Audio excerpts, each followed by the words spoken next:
सुमनस वृंद काम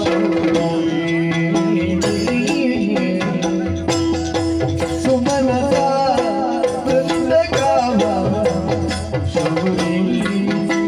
असुर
चंद्रशेखर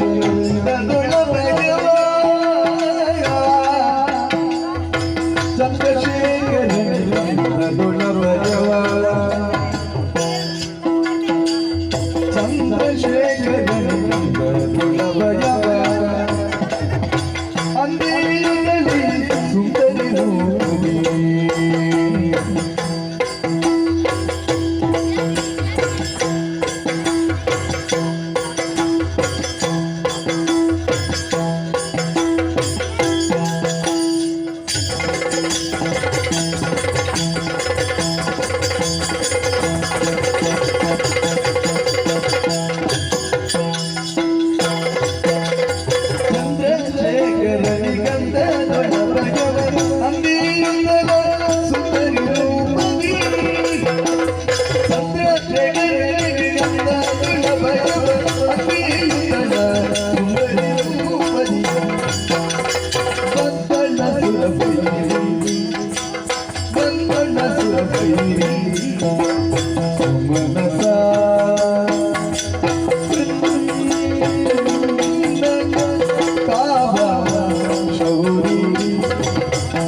ಏನು ಆಶ್ಚರ್ಯ, ನಾನು ಪ್ರಶ್ನೆ ಮಾಡುವುದು ಎಲ್ಲರೂ ಕಣ್ಣು ಮುಚ್ಚದೆ ನನ್ನನ್ನೇ ನೋಡ್ತಾ ಇದ್ದಾರೆ. ಚಳಿಗಾಗಿ ಅಲ್ಲ, ಕುತೂಹಲ ಅವರಿಗೆ. ಯಾರೀಕೆ ಒಬ್ಬಳು ಹೆಣ್ಣು, ಬಹಳ ಅಪರೂಪದ ಹೆಣ್ಣು, ಇಷ್ಟರವರೆಗೆ ಕಂಡದ್ದಿಲ್ಲ, ಎಲ್ಲಿಂದ ಬಂದಿದ್ದಾಳೆ, ಯಾವ ಊರಿನವಳು, ಏನು ಸಂಗತಿ ಅಲ್ಲ. ಕುತೂಹಲ ಇರುವುದು ಸ್ವಾಭಾವಿಕ. ಈ ಮುದುಕರಿಗೆ ಯಾಕೆ ಈ ಕುತೂಹಲ ಅಲ್ಲ, ಬೇಕಾ? ನೋಡಿ ಅಂತ ಪ್ರಪಂಚದಲ್ಲಿ ಹೆಣ್ಮಕ್ಳನ್ನೇ ನೋಡಿದವರು ನೋಡುವ ಹಾಗೆ, ಕಣ್ಣು ಬಿಟ್ಟವರು ನೀವು ಅವರಿಗೆ ಕುಟ್ಟುವುದು ಬೇಡ, ನೀವು ಅದನ್ನೇ ಮಾಡುವುದು. ಹೇ ದೇವರೇ, ಮುದುಕರಿಗೆ ಹೋಗುವ ಕಾಲಕ್ಕೆ ಒಂದು ಬುದ್ಧಿಯೇ. ಅಲ್ಲ, ನೀವೇನು ಸಂಪನ್ನರಲ್ಲ, ನೀವು ಅದೇ ಜಾತಿ. ಅವರಿಗೆ ಹೇಳುವ ಹಾಗೆ ಹಿಂದಿನಿಂದ ಅದು ಅರ್ಥ ಆಗುತ್ತದೆ ನಮಗೆ. ಮುದುಕರದ್ದು ತಪ್ಪಲ್ಲ, ದೋಷ ಅಂತ ಹೇಳಿದ್ದಲ್ಲ, ಬೇಸರ ಮಾಡಬೇಡಿ. ಕೂತಲ್ಲೇ ಆಲೋಚನೆ ಮಾಡುವುದು. ಹುಡುಗಿ ಚಂದ ಇದ್ದಾಳೆ, ನನಗೆ ವಯಸ್ಸಾಯ್ತಲ್ಲ, ಒಂದು 40 ವರ್ಷಕ್ಕೆ ಅಥವಾ 50 ವರ್ಷಕ್ಕೆ ಮೊದಲು ಸಿಗುತ್ತಿದ್ದೆ, ಒಂದು ಕೈ ನೋಡ್ತಿದ್ದೆ ಅಂತ ಆಲೋಚನೆ ಮಾಡುದು. ನೋಡ್ಲಿಕ್ಕೆ ಮಾತ್ರ, ಮತ್ತೇನು ಪ್ರಯೋಜನ ಇಲ್ಲ, ಆಯ್ತಾ? ತಲೆ ಬಿಸಿ ಮಾಡಬೇಡಿ. ಅವರ ಸಂಗತಿ ಬಿಡುವ.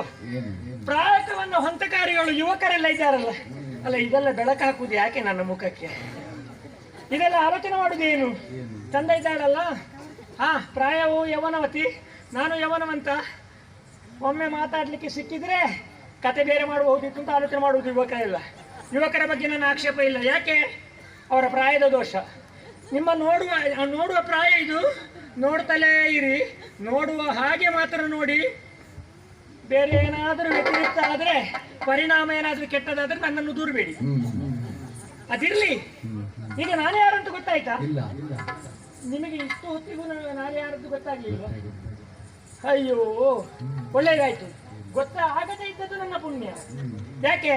ನಾನು ವೇಷ ಮಾಡಿದ್ದಕ್ಕೆ ಸಾರ್ಥಕವಾಯ್ತು. ವೇಷ ಮಾಡುವುದಿಲ್ಲ ಅಂತಲೇ ಕೂತವ ನಾನು. ಅದರಲ್ಲಿ ಸ್ತ್ರೀ ವೇಷ ಬೇಡ ಅಂತಲೇ ಬಹಳ ಆಲೋಚನೆ ಮಾಡಿದ್ದೆ. ಇನ್ನು ಸದ್ಯಕ್ಕೆ ಸ್ತ್ರೀ ವೇಷ ಮಾಡುವ ಅನಿವಾರ್ಯತೆ ನನಗೆ ಬರ್ಲಿಕ್ಕಿಲ್ಲ ಅಂತ ಎನಿಸಿದ್ದು ಮಾತ್ರ. ಬಂದೇ ಬಂತಲ್ಲ ಅವಕಾಶ. ಹೌದಪ್ಪ, ಬೇಡಿಕೆಯಿಂದ ಬಂದದ್ದಲ್ಲ, ಅಥವಾ ಯಾರೋ ಒತ್ತಾಯಕ್ಕೂ ಬಂದದ್ದಲ್ಲ. ಆದ್ರೆ ನನಗೊಂದು ಕರ್ತವ್ಯ ಅಂತ ನಾನು ಬಂದದ್ದು. ಯಾಕೆ? ಇದೇನು ಹೊಸ್ತಲ್ಲ, ಈ ವೇಷ ನನಗೆ ಅಭ್ಯಾಸ ಆಗಿದೆ. ಹೌದಪ್ಪ, ಮೊದಲು ಅಂತೇನು, ಅವಕಾಶ ಸಿಕ್ಕರೆ ಇನ್ನೂ ಮಾಡ್ತೇನೆ, ಆದ್ರೆ ಬೇಡ ಅಂತ ಆಗಿದೆ ನನಗೆ. ಈಗ ಬರುವುದಕ್ಕೆ ಸ್ತ್ರೀ ವೇಷ ಮಾಡುವುದಕ್ಕೆ ಕಾರಣ ಉಂಟು. ಸುಖ ಸುಮ್ಮನೆ ಏನೂ ಕಾರಣ ಇಲ್ಲದ ಸ್ತ್ರೀ ವೇಷ ಅಲ್ಲ. ಒಂದು ಪ್ರಸಂಗ ನಡೆದು ಹೋಯ್ತಂತೆ ಕೈಲಾಸದಲ್ಲಿ. ಇದು ಈಗಿನ ಸ್ವಲ್ಪ ಹೊತ್ತಿಗೆ ಮೊದಲು ಬಂದವ ಯಾರಂತೂ ಗೊತ್ತಾಯ್ತಾ?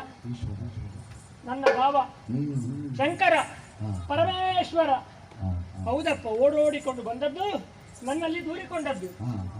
ನನಗೊಬ್ಬ ಮಗ ಹುಟ್ಟಿದ್ದಾನೆ, ಲೋಕಕಂಟಕನಾಗಿದ್ದಾನೆ, ನನ್ನಿಂದಲೇ ವರವನ್ನು ಪಡೆದಿದ್ದಾನೆ, ತಲೆ ಮೇಲೆ ಕೈ ಇಕ್ಕುವುದಕ್ಕೆ ಮುಂದೆ ಬರ್ತಿದ್ದಾನೆ. ಬಾವಾ, ನೀನಲ್ಲದೆ ಗತಿಯೇ ಇಲ್ಲ ಅಂತ. ಅಲ್ಲ, ಈ ಮಕ್ಕಳು ಮಾಡುವವರಿಗೆಲ್ಲ ಈ ರೀತಿ ಆಗುತ್ತದೆ ಅಂತ ಯಾಕೆ ಗೊತ್ತಾಗುವುದಿಲ್ಲ ಅಂತ ನಾನು ಆಲೋಚನೆ ಮಾಡುವುದು. ಮಕ್ಕಳಿಗೆ ವರವನ್ನು ಕೊಡುವಾಗ ಆಲೋಚನೆ ಮಾಡಬೇಕೋ ಬೇಡವಾ?